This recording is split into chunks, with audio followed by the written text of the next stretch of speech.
주시고 아름다운 하나님의 전에 나와서 신령과 진리의 말씀으로 예배하게 하시고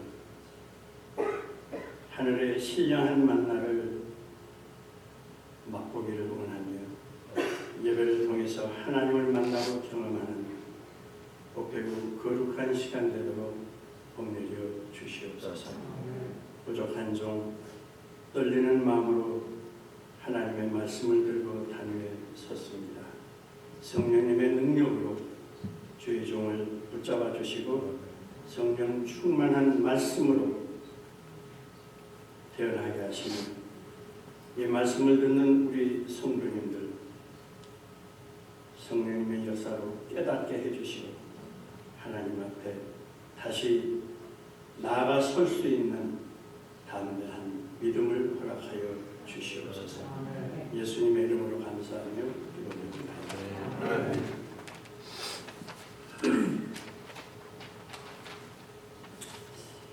저는 오늘 여러분들에게 성경의 인물 중에서 잘 알고 계신 가장 키가 작은 사람 삭개오를 소개해 드리길 원합니다. 삭개오는 누가복음 19장 1절부터 10절까지 짧게 소개가 되어 있습니다. 그러나 이 삭개오라는 인물에 대해서 여러분들께서 이미 다 잘 알고 계십니다. 이 삭개오라는 사람은 여리고 지방의 세리장입니다. 장로님, 성경 말씀은 다 패스해 주십시오. 예수님께서 물이 많고 또 종려나무가 많고 농사가 잘 되는 지방인 여리고라는 동네로 들어오십니다. 예수님께서 왜 여리고에 굳이 또 들어가셨습니다. 이날은 특별한 계획과 목적이 있으셨습니다. 여러분들께서 잘 아시는 대로 유대인들이 싫어하는 사마리아 지방 예수님께서 일부러 선택해서 가셨던 이유를 알으시죠? 사마리아에 있는 그 우물가에서 어떤 한 여인을 만나시기 위해서 전도하시기 위해서 일부러 가셨던 것을 기억하실 겁니다. 마찬가지로 예수님께서는 여리고에 다시 들어가신 목적이 있었습니다. 당시에 로마의 앞잡이가 되어서 유대인들에게 세금을 거두어서 로마 정부에 상납하고 또 자기 배를 채우는 그런 세리 노릇을 하고 있는 삭개오라는 사람을 만나기 위해서 가시는 겁니다. 이 삭개오는 같은 동족들에게 참 무시를 당하고 멸시를 당하고 그야말로 왕따를 당하는 그런 사람입니다. 왜냐하면 제일 싫어하는 사람들이 세리였고 그래서 왕따를 당하고 있었습니다. 그런데 이 삭개오가 삶 속에서 너무나 자기 직업 때문에 많은 사람들로부터 왕따를 당하고 그러다 보니까 열등감 속에 사로잡혀 있습니다. 그런데 이 사람은 자존심이 굉장히 강해요. 자존심 하나만으로 삶을 버텨왔다고 얘기할 수 있습니다. 그런데 예수님이 자기가 살고 있는 여리고 지방에 또 지나가신다 하는 소문을 듣습니다. 여리고는 도대체 어떤 곳이기에 예수님이 이렇게 자주 오셨고 많은 사람들이 모여 살았을까요? 혹시 여러분들 기억하세요? 구약성경에 보면 엘리사가 물 있어서 먹지 못하는 그 컴플레인을 듣고 소금을 뿌려서 단물이 되게 해준 그런 고장입니다. 옛날서부터 이 여리고는 아주 유명한 농사가 잘 되는 고장이에요. 그리고 종려나무가 약 70그루가 있는 모세가 출애굽할 때 이스라엘 백성들을 인도해냈을 때 종려나무가 많이 있던 곳을 지나가게 됐죠. 거기가 바로 여리고 지방이에요. 아주 물이 많은 지방이에요. 그런데 이 삭개오가 이 예수님을 보고 싶은 거예요. 도대체 예수라는 사람이 어떤 사람이길래 사람들이 저렇게 열광을 하면서 따라다니는가? 도대체 어떤 사람이길래 그러나 하고 보고 싶은 궁금증이 생깁니다. 그래서 예수가 오늘 우리 마을을 지나간다니까 한번 나도 가서 봐야 되겠다. 나가보니까 이미 길에 사람들이 꽉 차 있는 거예요. 어디 가서 좀 자기도 봐야 되겠는데 워낙에 키가 작으니까 아무리 뒤에서 발 뒤꿈치를 들고 보려고 해도 보이지는 않는 거예요. 이거 어떡하나. 그래서 좋을 수가 있다. 나무 위에 올라가자. 그래서 뽕나무를 향해서 달려갑니다. 그래서 사람들 사이를 삐집고 들어가지. Excuse me 그러면서 아마 들어갔을 것 같아요. 그래서 뽕나무 위에 올라갑니다. 나무 위에 올라간 거죠. 거기 올라가니까 잘 보입니다. 여기서 잠시 중단하고 우리가 생각해 볼 부분이 있습니다. 창세기 보면 아담이 선악과를 따먹고 하나님의 음성을 듣고 어떻게 했습니까? 나무 사이로 숨었죠. 나무 뒤로 숨었습니다. 최초 인간 아담이 범죄하고 나무 사이로 숨었는데 2000년 전에 예수님이 오신 그 당시에 사람이 나무 위로 올라갑니다. 나무 뒤로 숨은 게 아닙니다. 나무 위로 올라가는 거예요. 여기서 우리가 생각해 볼 필요가 있는 거예요. 하나님이신 그 예수님 앞에 두려워서 숨지 않고 이제는 감히 나무 위에 올라가서 예수님을 보겠다. 하나님을 보겠다. 그것이 현대인들의 문제라고 할 수 있겠습니다. 우리 모습이 아닐까요? 나무 뒤에 숨는 것도 부족한데 당당하게 나무 위로 올라가서 하나님을 보겠다. 그것이 삭개오의 모습이지만 그 속에서 우리 모습을 볼 수 있지 않겠나 생각합니다. 그러면서 나무에 올라가 보니까 잘 보이거든요. 여기 참 좋네. 경치도 좋고 전망이 참 좋네. 지금 현대인들 저 푸른 초원에 그림 같은 집을 짓고 뷰가 좋은 곳에서 살면서 좋다. 여기가 좋다. 안주하려고 하는 모습이 어쩌면 그 뽕나무에 있는 삭개오의 모습에서 볼 수도 있겠다 하는 생각입니다. 이처럼 우리 현대인들은 하나님 앞에 간이 고개를 지켜두고 나서는 겁니다. 이 모습 속에서 우리는 다시 한번 깨닫고 반성해야 할 필요가 있다고 생각이 듭니다. 그런데 이 삭개오에는 남다른 면이 또 있었습니다. 삭개오의 그 열심을 한번 우리가 살펴봅시다.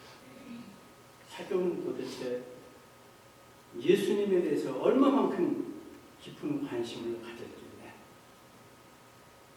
사람들 틈 사이를 삐집고 그 뽕나무 위에 올라가서 예수님을 보고자 하는 그런 열심이 있었을까? 우리에게는 그런 열심이 있는가 한번 생각해 볼 필요가 있습니다. 기회가 되면 내가 예수님을 한번 꼭 만나봐야겠다.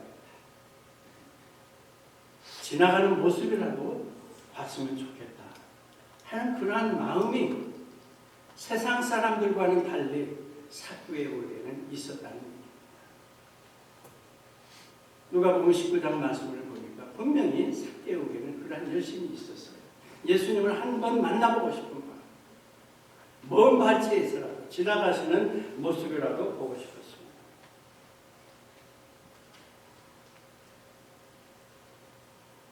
여러분, 때가 참에 하나님께서 여인을 통해서 이 땅에 예수님을 보내주셨습니다. 삭개오에게는 예수님이 지금 여리고를 지나가시는 그 순간, 그 때가 예수님을 만날 수 있는 절호의 기회고 때였던 것입니다. 그 때를 놓치면 또 못 만날지도 모른다는 생각이 들었던 거예요. 그래서 어떻게든지 이번에는 예수님을 한번 뵈야 되겠다. 모습만이라도 봤으면 좋겠다. 그리고 뽕나무에 올라갔습니다.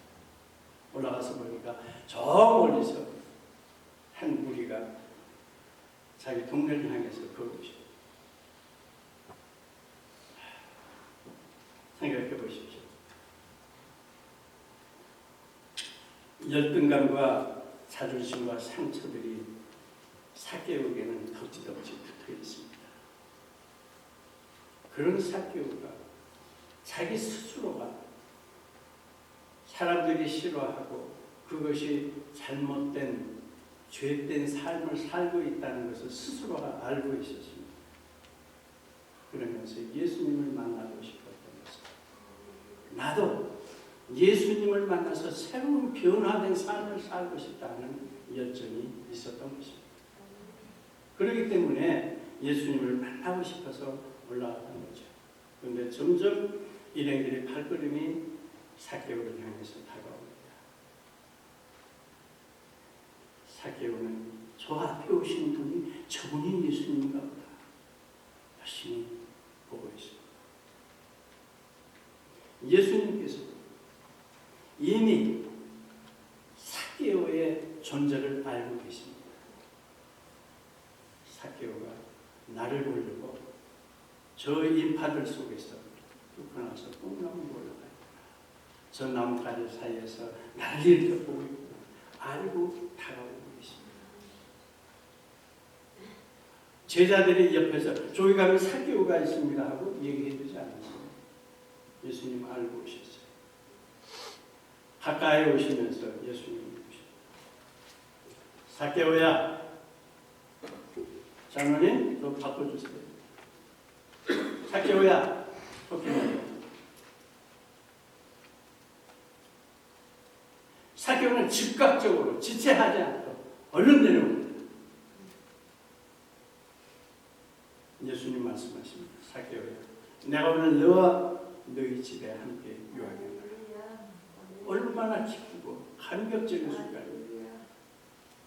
삭개오가 얼른 내려옵니다. 아이고 예수님 어서 오십시오. 자기 집으로 안내합니다. 예수님을 맞아들일 계산을 하고 있었던 것 아닙니다. 예수님과 그 제자들 일행들을 자기 집으로 모셔서 급히 잔치 준비를 해서 예수님을 극진히 섬기고 대접합니다. 그때 사람들이 뭐라고 그랬습니까? 예수님이 저 죄인의 집에 가서 함께 먹고 마신다. 손가락을 쳤습니다. 수군거렸습니다. 예수님 물론 그런 수군거림에 신경 쓰시지 않습니다. 그런데 그 현장에서 삭개오가 놀라운 선언을 합니다. 예수님, 제가 가난한 사람들을 위해서 내 재산의 반을 내놓겠습니다. 내가 또 토색한 것이 있으면 율법적으로 내가 4배나 갚겠습니다. 진정으로 회개하는 장면이 나옵니다. 이 말씀을 들으시고 예수님께서 뭐라고 하십니까? 오늘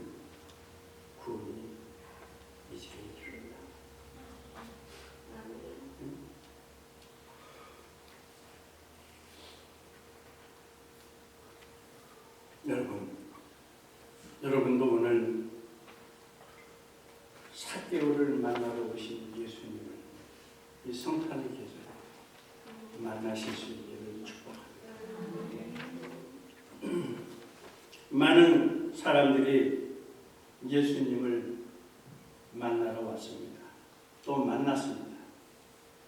잘 아시는 대로 부자 청년이 예수님을 만나러 와서 선생님 어떻게 하면 영생을 얻을 수 있습니까? 질문하죠. 예수님과 많은 대화를 했습니다. 부자 청년은 재물이 많고 가진 재산이 많아서 걱정이 됩니다.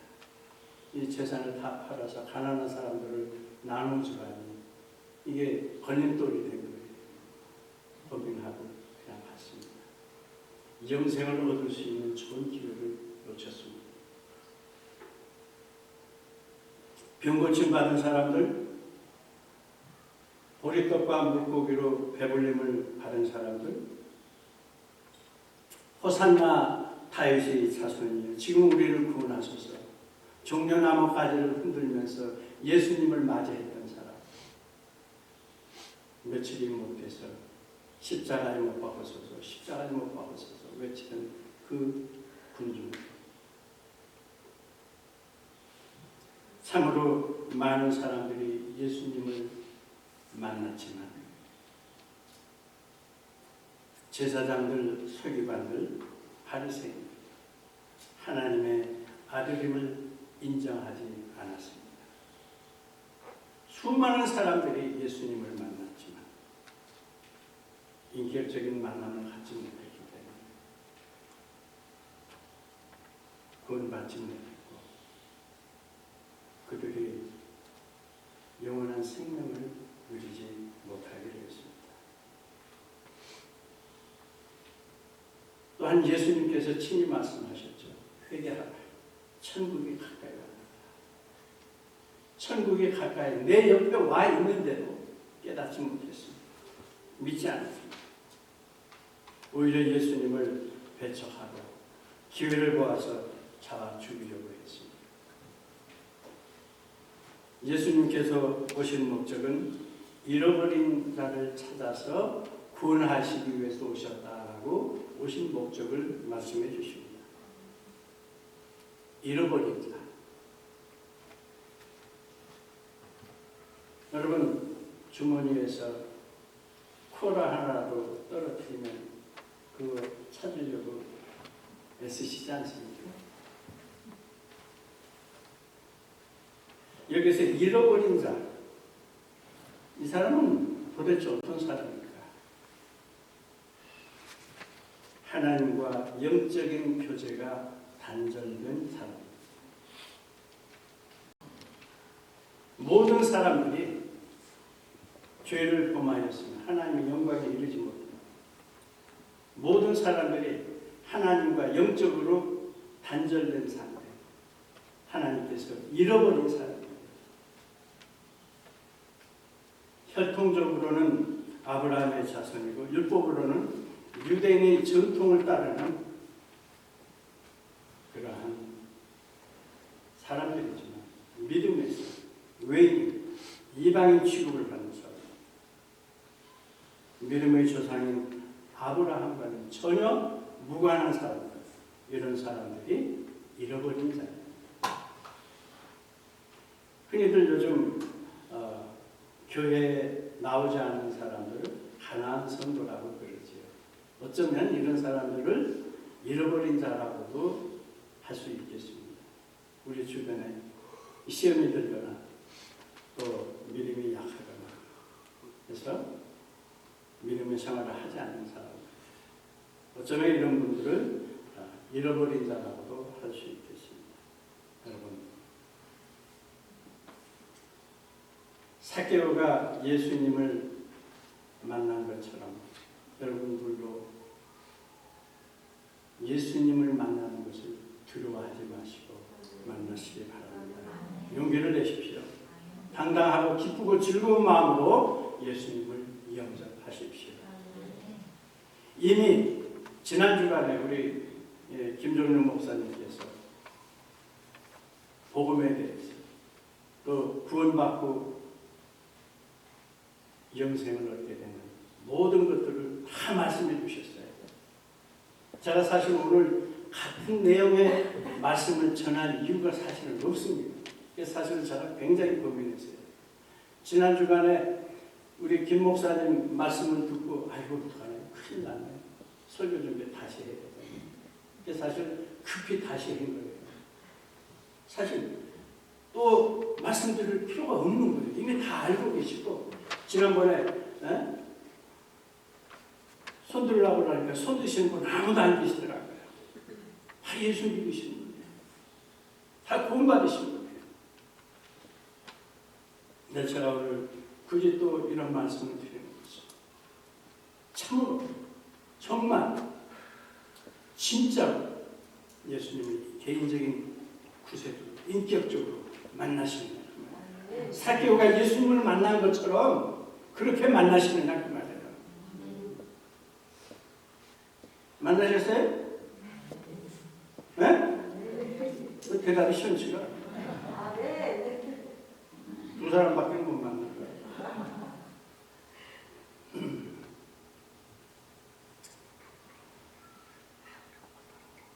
크리스마스는 예수님이 이 땅에 오신 날을 기념하며 예배하는 날입니다. 말씀이 육신이 되어서 우리 가운데 오신 날이 크리스마스입니다. 이 말씀을 이해하려면 요한복음 1장 1절에서 2절까지 말씀 다시 한번 제가 읽어드릴게요. 다 아시는 말씀이에요. 태초에 말씀이 계시니라. 장로님 올려주세요. 네. 태초에 말씀이 계시니라. 이 말씀이 하나님과 함께 계셨으니 이 말씀은 곧 하나님이시라. 그가 태초에 하나님과 함께 계셨고 만물이 그로 말미암아 지은 바 되었으니 그가 없이는 되는 것이 없느니라. 태초에 말씀으로 계셨던 그 하나님, 그 하나님과 함께 계셨던 말씀 곧 하나님께서 우주 만물을 창조하셨습니다. 그리고 때가 참에 오셨다. 오늘 갈라디아서 4장 4절 말씀. 때가 참에 오셨다. When the time had fully come. 모든 것이 때가 있습니다. 물이 끓는 온도를 임계점이라고 해요. 물이 100도에 끓지 않습니까? 99도에는 안 끓어요. 끓을 준비가 지금 되고 있는 상태입니다. 1도가 올라서 100도가 되었을 때 물이 끓기 시작합니다. 그런 것처럼 임계점, 그 포인트, 그걸 때라고 하죠. 모든 것이 날 때가 있고 죽을 때가 있습니다. 모든 것을 심을 때가 있고 거둘 때가 있습니다. 사람은 산모의 뱃속에서 10달을 채워야 나지 않습니다. 아기도 때가 있어서 아무 때나 나오지 않아요. 때가 찼을 때 나옵니다. 이때는 영원전부터 성부, 성자, 성령 하나님 세 분께서 미리 계획하시고 예정하신 그 인류 구원을 추진해 오셨다가 결정적인 시기가 되었습니다. 하나님이신 그분께서 육신의 몸을 입으시고 아기 예수의 몸으로 이 땅에 오신 거예요. 결정적인 시기가 되었을 때 그거를 때가 참여한 거예요. 때가 찼다는 말은 모든 조건이 갖추어진 상태입니다. 예수님의 초력은 약속된 말씀이 성취라고 할 수 있죠.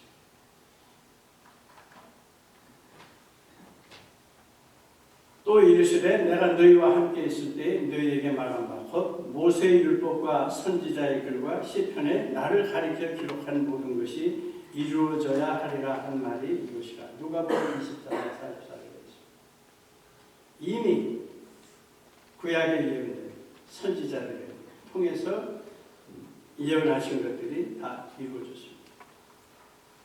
또한 이사야 선지자를 통해서도 말씀하시죠. 이사야서 7장 14절. 보라, 처녀가 잉태하여 아들을 낳을 것이요 그 이름을 임마누엘이라 하리라. 이사야 선지자는 약 800년 전, BC 800년경에 이러한 예언을 했습니다. 그 예언이 이루어지는 역사, 마태복음 1장 16절에서 나타납니다. 야곱은 마리아의 남편 요셉을 낳았으니 마리아에게서 그리스도라 칭하는 예수가 나니라 하고 기록하고 있습니다. 이사야 선지자가 800년 전에 얘기했던 그것이 마태복음에서 출생으로 나타난 것입니다. 뿐만 아니라 예수님께서 처녀 마리아에게서 잉태되고 네가 아이를 낳게 될 텐데 그 이름을 예수라 하라, 임마누엘이라 하라 하는 천사가 나타나서 마리아에게 이야기하는, 그래서 수태고지라고 하는데 그 예언하는 것이 그대로 드러납니다. 모든 예언하는 것들이 물적 증거로, 역사적인 증거로 우리한테 드러났습니다. 선지자의 예언과 천사가 말한 대로 헤롯 왕 때 베들레헴에서 아기 예수가 탄생합니다. 동방 박사들이 별을 보고 아기 예수께 경배하기 위해서 예물을 가지고 와서 무릎 꿇고 경배를 했습니다. 저 들 밖에서 양을 치던 목자들이, 목동들이 천사의 말을 듣고 베들레헴 동네에 뛰어와서 아기 예수님께 경배를 합니다. 모든 것들이 역사적인 증거로 드러납니다. 헤롯 왕은 유대인의 왕으로 나신 아기 예수를 시기에 질투하고 두려워해서 군사들을 시켜서 2살 아래 사내 아이들을 다 칼로 죽이게 명령을 하지. 역사적인 기록.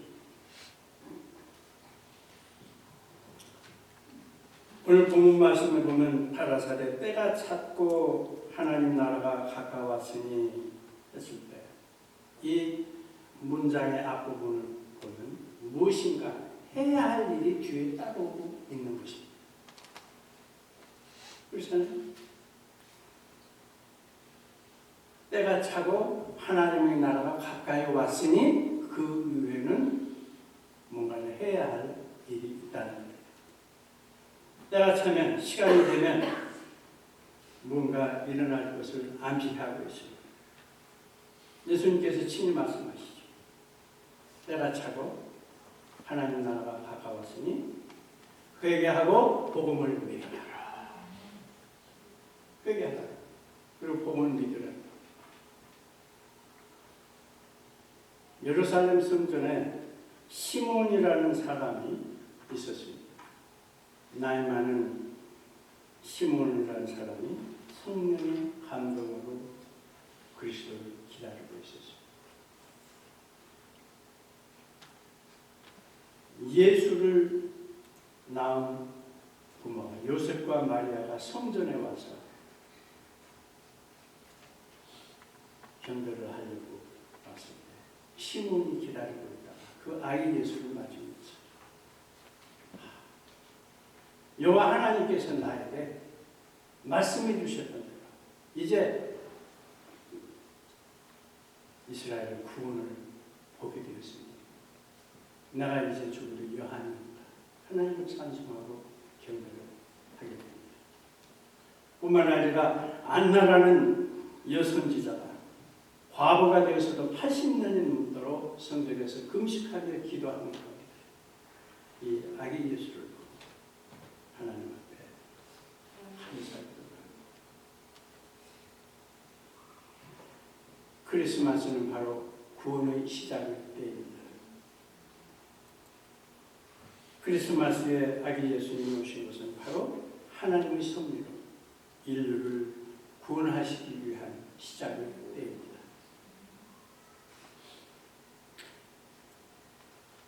때가 참에 말씀으로 계셨던 하나님께서 육신의 몸을 입으시고 이 땅에 직접 내려오신 것입니다. 이유는 율법 아래에 있는 자들을 속량하시고 우리로 아들의 명분을 얻게 하게 하시기 위해서 오셨다라고 예수님께서 오신 목적을 분명히 말씀하고 계십니다. 율법 아래에 있는 자들을 속량한다. 그리고 하나님의 아들로 아브라함의 자손으로 유산을 물려받을 상속자 후사로 명분을 얻게 하시기 위해서 오셨다.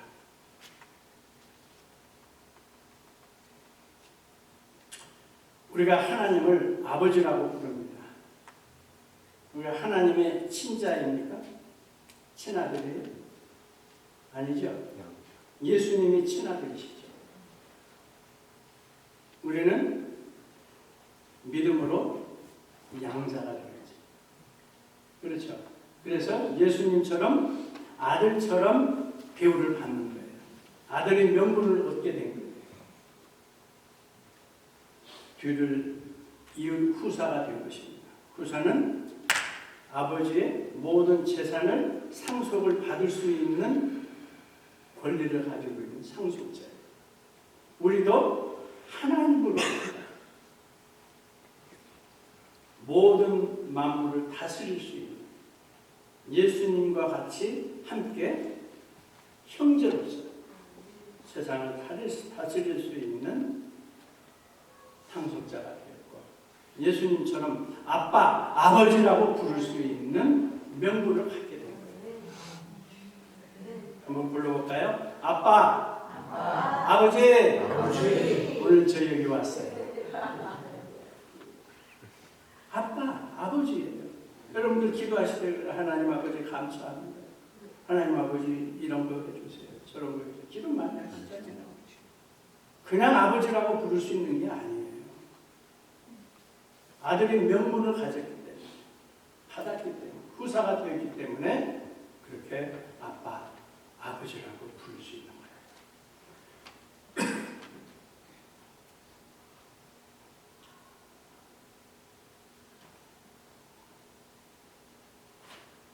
생명은 빛입니다.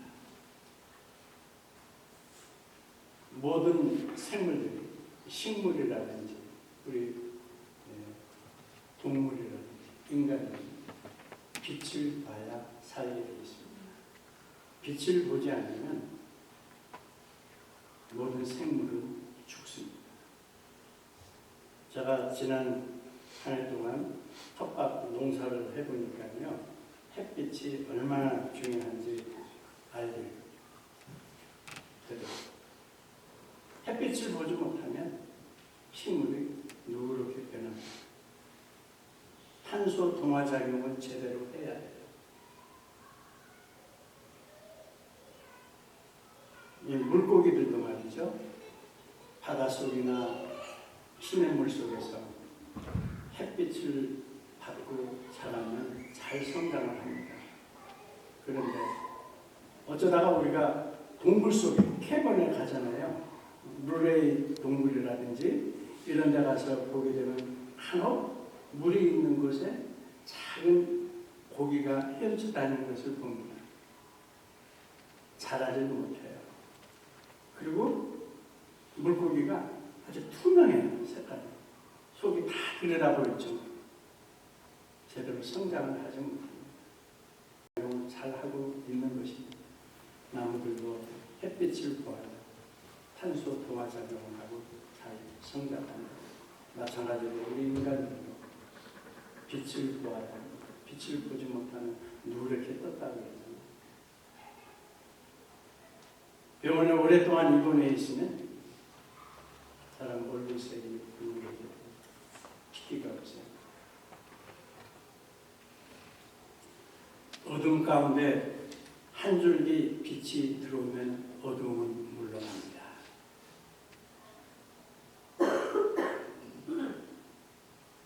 우리 지금 예배당 안에 우리 환하게 밝혀져 있는데 모든 스위치를 다 내린다면 어두워질 거예요. 어둠을 물리치기 위한 방법은 스위치를 올리는 것입니다. 빛이 들어오게 하는 것입니다. 빛이 들어오면 어둠은 물러갑니다. 그래서 빛과 어둠은 공존할 수가 없습니다.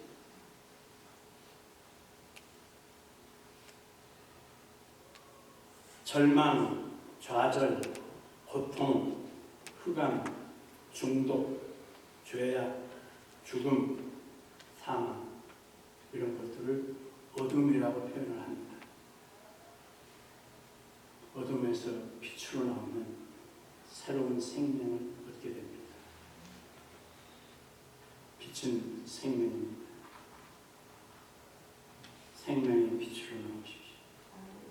자유를 찾으십시오. 아멘. 어둠 가운데서 방황하지 마십시오. 바디메오가 예수님을 만나고 눈을 떠서 보게 되었습니다. 그 어둠이 물러가고 아름다운 세상, 밝은 세상을 보게 되었습니다. 여러분 주저하지 마십시오. 용기를 내십시오. 예수님을 내 개인의 구세주로 영접하기만 하면 어둠에서 빛 가운데로 나오게 됩니다.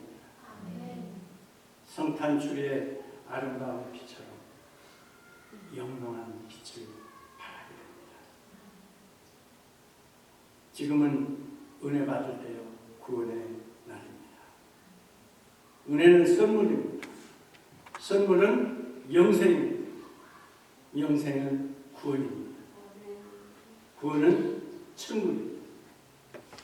구원은 전적인 하나님의 은혜입니다. 구원은 믿음으로 받습니다. 믿음 자체도 전적인 하나님의 은혜의 선물입니다. 내가 믿고 싶어서 믿어지는 거 아니에요.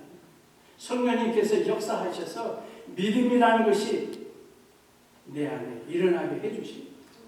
그게 바로 하나님의 선물이에요. 그게 은혜예요. 지금이 바로 은혜 받을 때입니다. 오늘이 바로 이 시간이 구원을 받을 때입니다.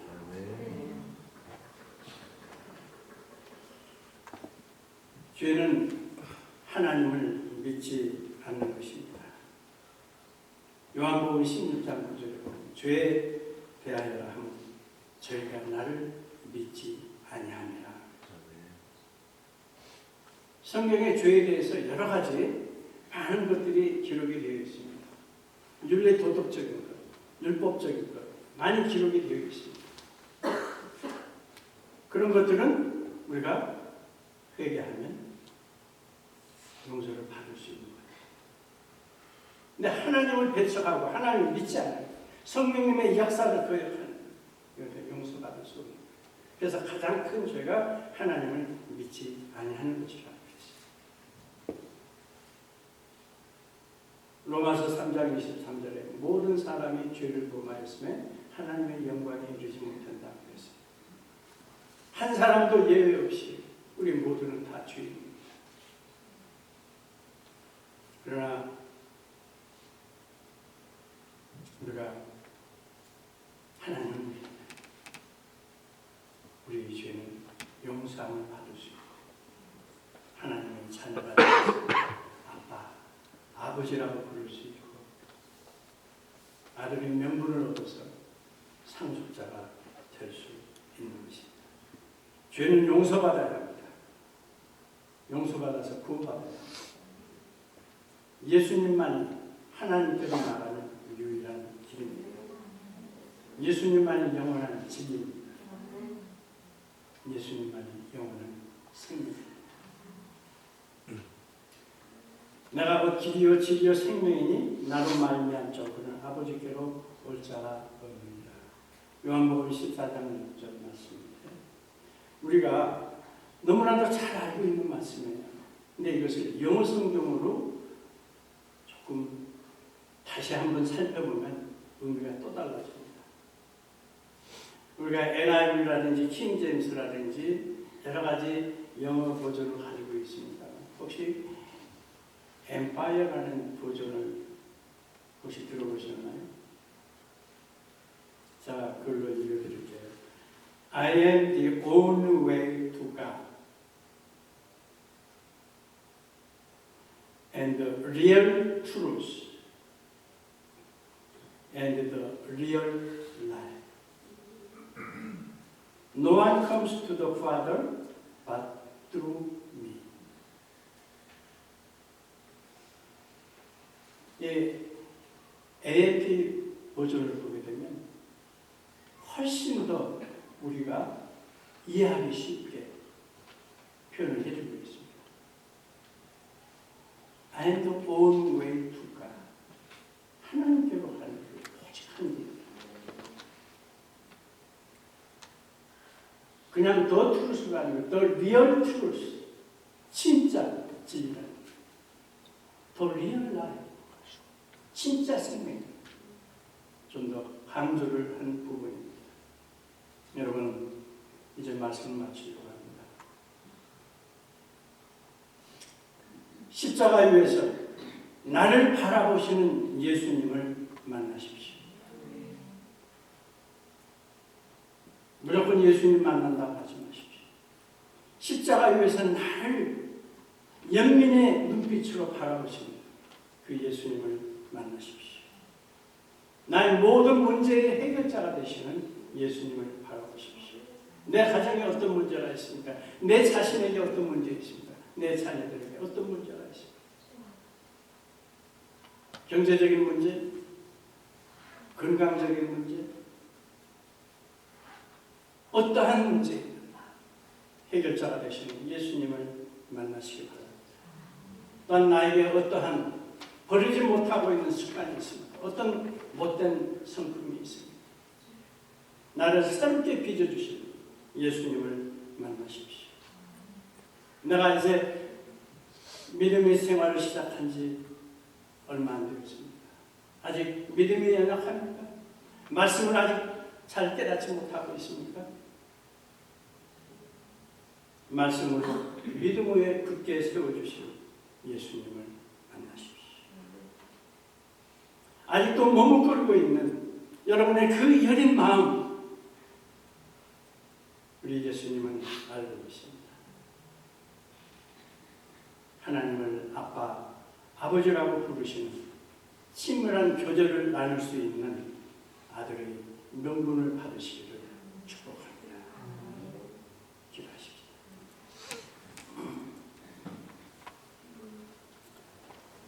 많은 사람들이 예수님을 만났지만 참된 진리를 모른 채 주님 곁을 떠나갔습니다.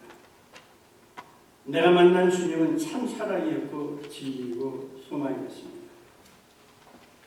저는 예수님을 인격적으로 만나고 인생관이 바뀌고 가치관이 바뀌고 인생의 목적이 바뀌었습니다. 그래서 저는 예수님을 좋아합니다. 예수님을 사랑합니다. 지금 이 시간이 예수님을 만날 때요 구원의 시간임을 믿고 감사합니다.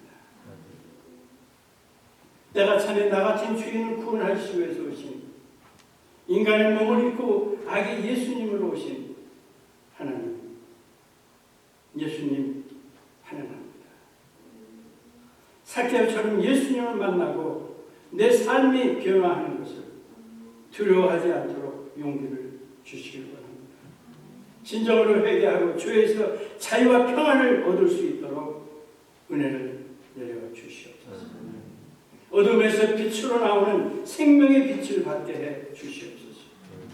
지금의 은혜 받을 때요 구원의 나름을 깨닫고 영원한 생명을 선물로 받는 복된 시간 되게 해 주시옵소서. 길이요 진리요 생명이신 예수님을 만나 영적인 교제가 회복되고 하나님의 영광에 이르게 하여 주시옵소서. 믿음으로 말미암아 하나님의 아들이 되었습니다. 하나님을 아빠, 아버지라고 부르게 해주심을 감사합니다. 이번 크리스마스에는 각자가 소망하는 예수님을 만나는 성탄절이 되기를 예수님의 이름으로 축복하며 기도 올려옵나이다. 아멘. 아멘.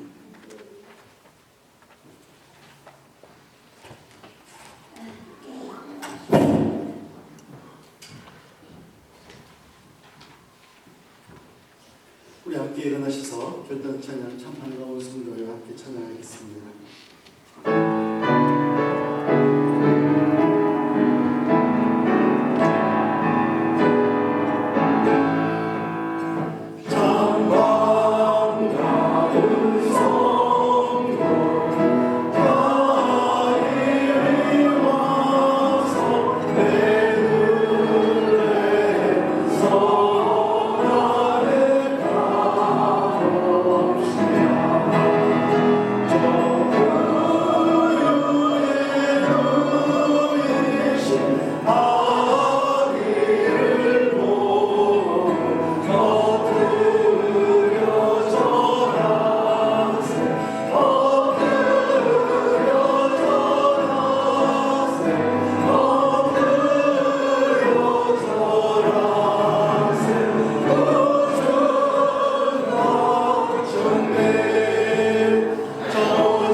때가 전에 육신의 몸을 입으시고 이 땅에 오신 예수님, 우리를 만나주시고 우리에게 영원한 생명을 주심을 감사합니다. 또한 삭개오처럼 예수님을 만나기 위해서 주저하지 않고 변화를 두려워하지 않는 용기를 주심을 감사합니다. 하나님, 저희들을 하나님을 아빠, 아버지라고 감히 부를 수 있는 특별한 은혜와 사랑을 주심을 감사합니다. 이번 성탄절을 맞이하며 아빠, 아버지를 만날 수 있고 예수님을 우리 마음속에 다시 한번 모셔드리고 인격적으로 만나 교제할 수 있는 복되고 거룩한 기쁨과 감사가 넘치는 성탄절이 되도록 축복하여 주시옵소서. 이제는 우리 주 예수 그리스도의 은혜와 하나님의 그 크신 사랑과 성령님께서 우리에게 깨닫게 하여 주시고 예수님을 만날 수 있는 용기를 주시고 하나님을 아버지라고 부를 수 있는 특권을 주심을 감사합니다. 성부, 성자, 성령 세 분 하나님께서 이번 크리스마스에 온전히 우리들을 새롭게 변화시켜 주시는 성탄절이 되도록 축복하여 주셨기를 우리 주님 예수님의 이름으로 감사합니다.